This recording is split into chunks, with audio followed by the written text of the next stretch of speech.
ఆకలి పోరాటం కూడా చేస్తున్నాం. ఎందుకు అనంటే ఈరోజు మన ఆకలి కొంత మాత్రమే, ఒక పూట మాత్రమే, కానీ మన పోరాటం అనేది మన భవిష్యత్ తరాలని మార్చే పోరాటంగా మారబోతుందని చెప్పేసి మీరు అందరు గుర్తుపెట్టుకోవాల్సిన అవసరం ఉంది. అయితే ముందుగా ఈ మహాధర్నాకి విచ్చేసిన అందరికీ కూడా ధన్యవాదాలు.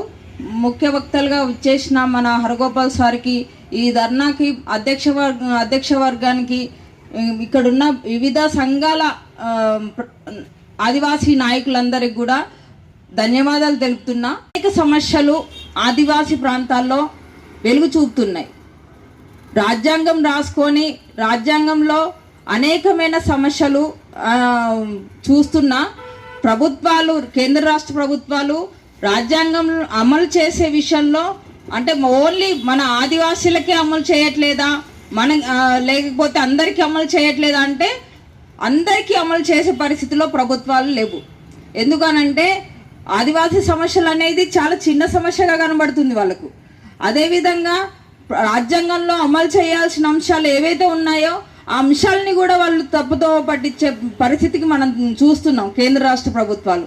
ఈరోజు రాష్ట్ర ప్రభుత్వాలను ఒక్కరినే కాదు మాట్లాడాల్సింది, ఈ మన హక్కులు ఏవైతే మనం కొట్లాడి సాధించుకున్న హక్కులు ఉన్నాయో, కొట్లాడి సాధించుకున్న చట్టాలు ఉన్నాయో, కొట్లాడి సాధించుకున్న జీవోలు ఉన్నాయో, ఆ జీవోలు చట్టాలు అన్నీ రాగడానికి ప్రధాన కారణం ఆనాటి ఉన్న ప్రభుత్వాలలో పనిచేసిన అధికారులు.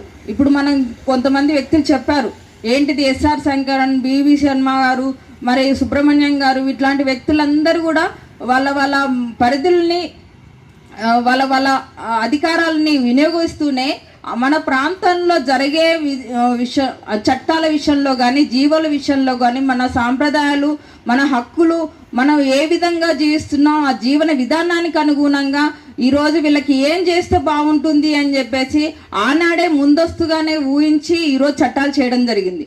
కానీ ఈ చట్టాలని అమలు ఎవరు చేస్తున్నారు, ఎందుకు చేస్తున్నారు, ఎందుకు చెయ్యట్లేదు, ఎందుకు చెయ్యాల్సి రావట్లేదు అని అంటే ఒకటి, వీళ్ళకి గొంతు లేదు, వీళ్ళ తరపున మాట్లాడే నాదుడు లేడు, వీళ్ళ తరపున నినదించే అధికారి లేడు, వీళ్ళ తరపున అమలు చేసే అధికారు లేడు, అమలు చేసే ప్రజాప్రతినిధి లేడు. ఎందుకంటే మనం గెలిపించుకున్నాం ఏది మన ప్రజాప్రతినిధుల్ని, మన తరపున కొట్లాడి, మన హక్కుల కోసం పోట్లాడి, మన హక్కుల్ని సాధించి, మన భూముల్ని, మన పట్టాలని, మనకున్న విద్యా అవకాశాలని, మనకున్న వైద్య అవకాశాలని అన్నిటినీ మనకు కల్పిస్తారని చెప్పేసి. కానీ ఈరోజు మనం ఏ విధంగా అడుక్కోవాల్సి వచ్చింది, ఈరోజు ధర్నా పెట్టడానికి ప్రధాన కారణం ఏంటిది అని అంటే కేవలం మన హక్కుల ఉల్లంఘన జరుగుతుంది అని చెప్పేసి.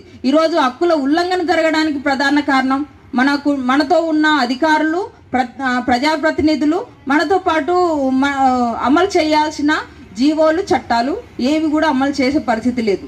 ఎందుకు ఇదంతా జరుగుతుంది అని అంటే ఒకటి, మన హక్కులను ఉల్లంఘన చేస్తూనే మన ప్రాంతాలను వీళ్ళంతా ఆదివాసీలంతా హక్కుల ఉల్లంఘన చేస్తూ వీళ్ళే చేసుకుంటారు, అభివృద్ధికి నోచుకోరు అని చెప్తూ మల్టీనేషనల్ కంపెనీకి మన ప్రాంతాలలో అవకాశాలు ఇస్తున్నారు. మన వరకు వచ్చేసరికి ఆ హక్కులన్నీ అడ్డొస్తున్నాయి. కానీ మన ప్రాంతాలలో మల్టీనేషనల్ కంపెనీలు వచ్చినప్పుడు, ప్రాజెక్టులు వచ్చినప్పుడు వేటికి కూడా ఈ హక్కులు కానీ, ఈ చట్టాలు కానీ అడ్డురావు. ఈరోజు మనకున్న చట్టాలు ఏవైతే ఉన్నాయో ఉల్లంఘించబడుతున్నాయి.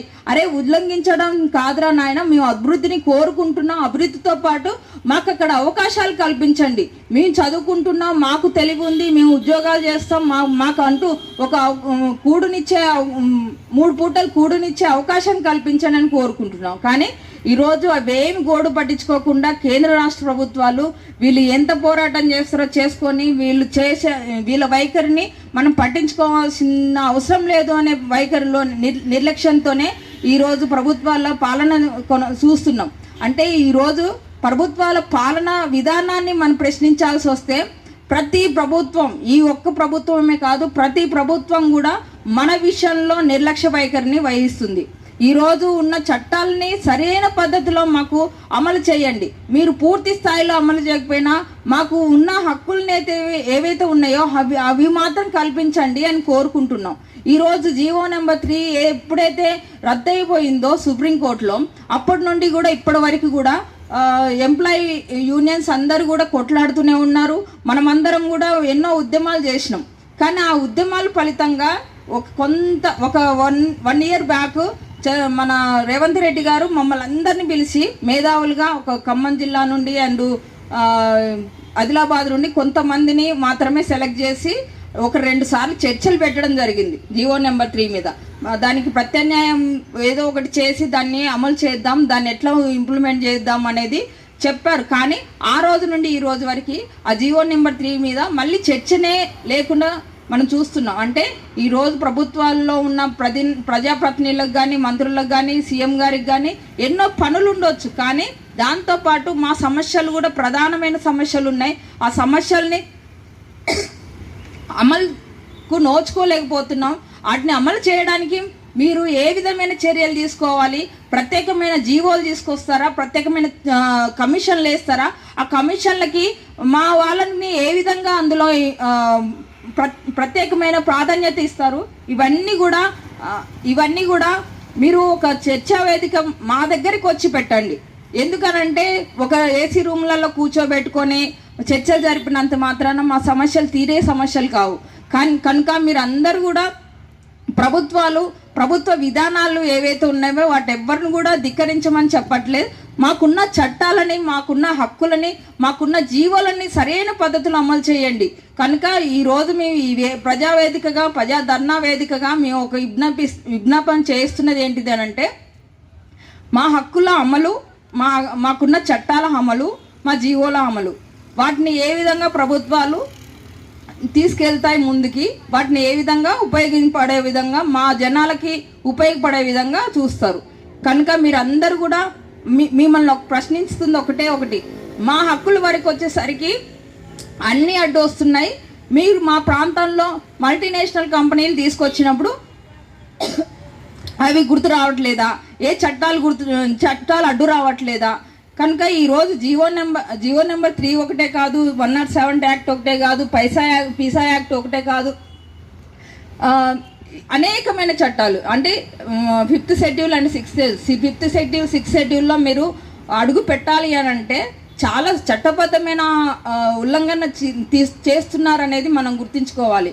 అంటే ఈరోజు 5th షెడ్యూల్లో ఉన్న అనేకమైన హక్కుల్ని ఆదివాసీలకి అందకుండా చేస్తున్నారనేది కూడా మీరు గుర్తుంచుకోవాలి. కనుక మీరందరూ ఇవన్నీ అంశాలని గుర్తుపెట్టుకొని ఖచ్చితమైన పద్ధతిలో ప్రభుత్వాలు చర్యలు తీసుకొని ఉన్న అవకాశాలని మాకు ఏ విధంగా ఉపయోగపడేలా ఉండాలి, ఇక్కడున్న అధికారులకు మీరు ఏ విధమైన సూచనలు చేస్తారు అనేది మీరు మీ పద్ధతిలో మీరు వాటిని అమలు చేసే విధంగా మీరు చర్యలు తీసుకోవాలని చెప్పేసి విజ్ఞప్తి చేస్తున్నా. ఈ అవకాశం ఇచ్చినందుకు అందరికీ ధన్యవాదాలు.